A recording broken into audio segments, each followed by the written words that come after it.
Life পিরানা।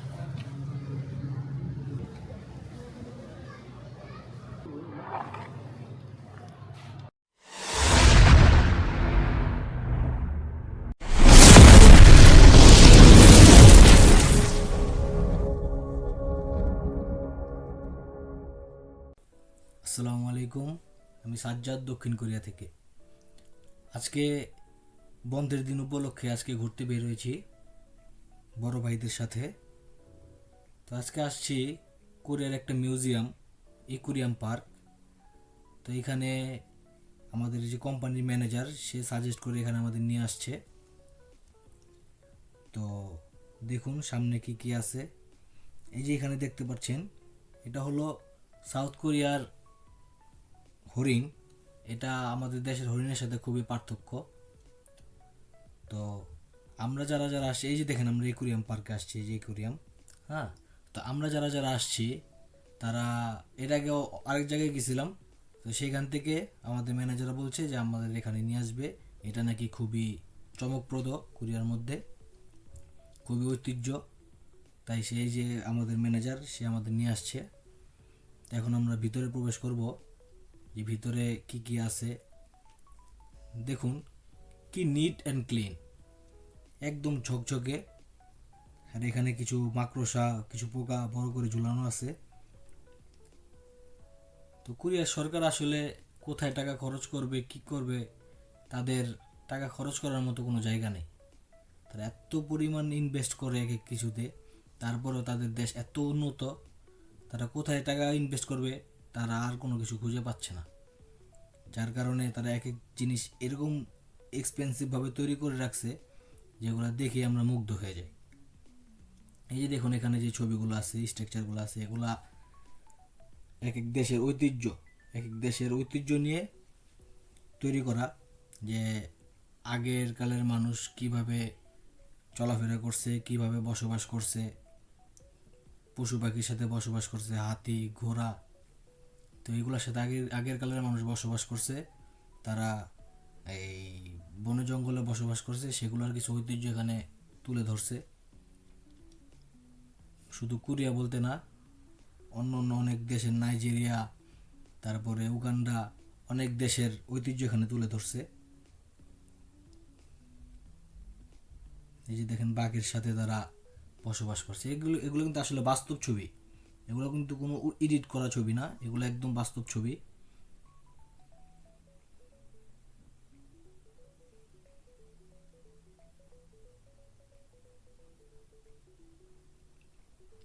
কোরিয়ার সরকার কত কিছু তৈরি করে রাখছে, কি না করছে।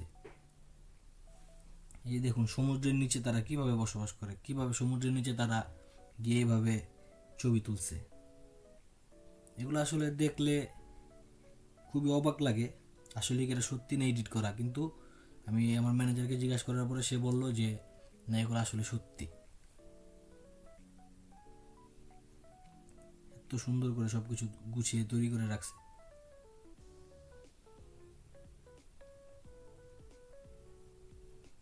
এই যে এখন আমরা ভিতরে প্রবেশ করব। এটার ভিতরে নানান পদের মাছ আছে, পোকামাকড় আছে, অনেক ধরনের জন্তু আছে এটার ভিতরে। তো প্রথমে আমার চোখে পড়ল পিরানা। পিরানা মাছ, যেটা আমরা ছবিতে দেখছি যে মানুষ খেয়ে ফেলে, এই সেই পিরানা মাছ যেটা আপনারা দেখছেন, আমিও লাইভ দেখছি। আসলে এটা যে কখনো চোখের সামনে দেখতে পারবো কখনো ভাবতে পারি নাই। এই পিরানা মাছ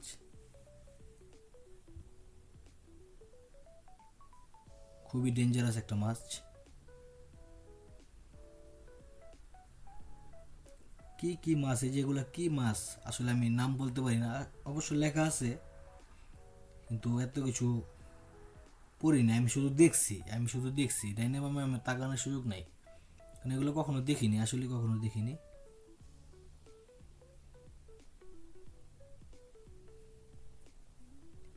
কি কি মাছ, এই যে কালো যে মাছটা, এটা হলো অ্যামাজন জঙ্গলে এটা বসবাস করে। অ্যামাজন জঙ্গলের যে এই বড় নদী বলেন বা খাল বলেন, যেটা বলেন, ওইখানের মাছ এটা।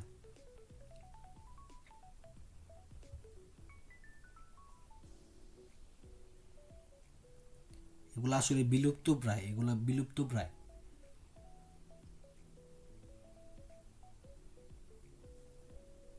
এইসব মাছ এগুলো সামুদ্রিক মাছ বিশেষ করে। এরকম ভাবে এক কিছু তৈরি করছে, দেখে মুগ্ধ না হয়ে পারবেন না, মুগ্ধ হয়ে যাবেন। এই যে মাছ এগুলা সবসময় আমরা ছোটকালে টিভিতেই দেখছি বা ছবিতে দেখছি, কিন্তু এগুলা যে বাস্তবে দেখবো কখনো বিশ্বাস করিনি। এই যে কত রকমের মাছ, এগুলো পাথর কেটে ভিতরে অ্যাকুরিয়াম তৈরি করছে। দেখেন কি জাতের মাছ এগুলা নিজেও বলতে পারি না।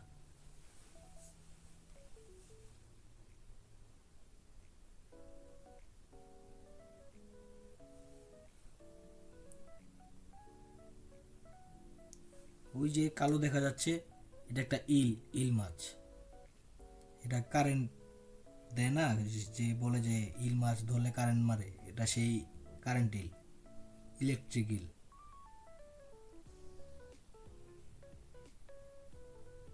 এই ছোট ছোট মাছ,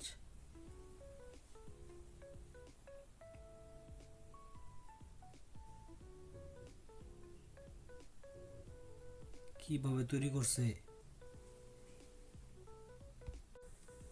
এটা যে তারা কিভাবে তৈরি করে রাখছে এত সুন্দরভাবে তৈরি। এই যে দেখেন অজগর সাপ, এটা আমাজন জঙ্গলের অজগর সাপ, অনেক বড় অজগর সাপ। এটা মোবাইলে হয়তো আপনি বুঝতেছেন না, এটা অনেক বড়, অনেক মোটা।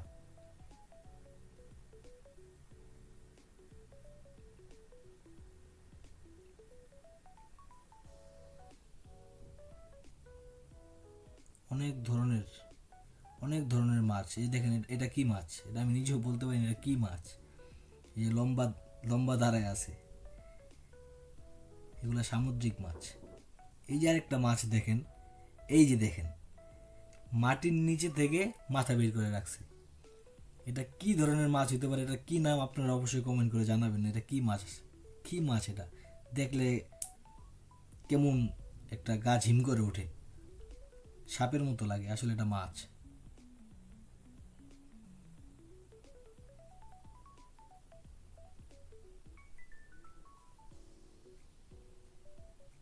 কত রকমের মাছ। এই যে এই মাছটা দেখছেন, এটা দেখলে তো ভয় লাগে, কি মাছ এটা?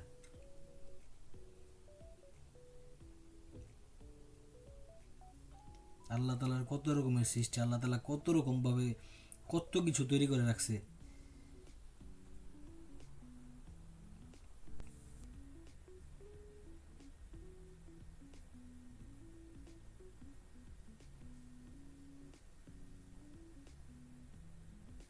এই যে কচ্ছপগুলা দেখছেন, এগুলার বয়স 150 বছরের উপরে, সাইডে বোর্ডে লেখা আছে এগুলার এজ 150 বছর। এত বড় বড় সাইজ আমার আগে কখনো দেখিনি এই কচ্ছপ। 150 বছর এগুলার বয়স হয়েছে। এই যে এখানে দেখেন গিরগিটি, আসলে এটা কি গিরগিটি, এত ধরনের গিরগিটি আগে কখনো দেখিনি। এগুলো আগে মুভিতে দেখছি, কিন্তু বাস্তবে কখনো দেখিনি, এই ফার্স্ট বাস্তবে দেখছি।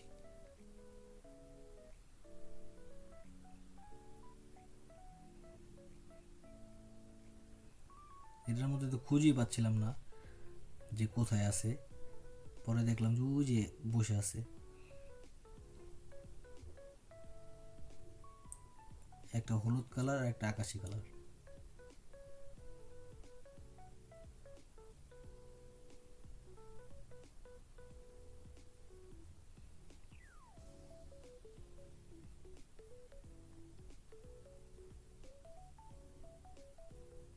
বাপ রে বাপ, দেখলে কেমন গাটা ঝিম করে ওঠে। এই যে এখানে একটা মজার ঘটনা হয়েছে, যে এখানে কোন জায়গায় ছিল গিরগিটিটা আমরা খুঁজেই পাচ্ছিলাম না। অনেক খোঁজাখুঁজির পরে পরবর্তীতে দেখলেন এই যে দেয়ালের মধ্যে সেই স্ট্রেট ফরওয়ার্ড শুয়ে আছে। তারপর আমরা সামনের দিকে হাঁটা শুরু করলাম, ভাবছি যে শেষ, হয়তো যা ছিল এখানে দেখে ফেলছি, কিন্তু সামনে গিয়ে দেখলাম আরও অনেক কিছু আছে, অনেক কিছু এখনো দেখার বাকি আছে।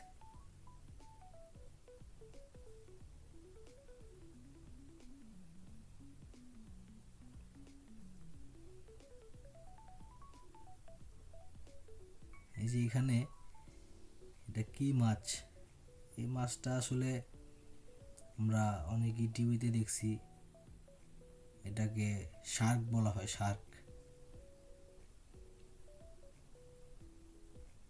তিমি মাছের বাচ্চার মতো লাগে, আসলে এটা তিমি মাছের বাচ্চা কিনা না কি মাছ সেটা আমি বলতে পারতেছি না।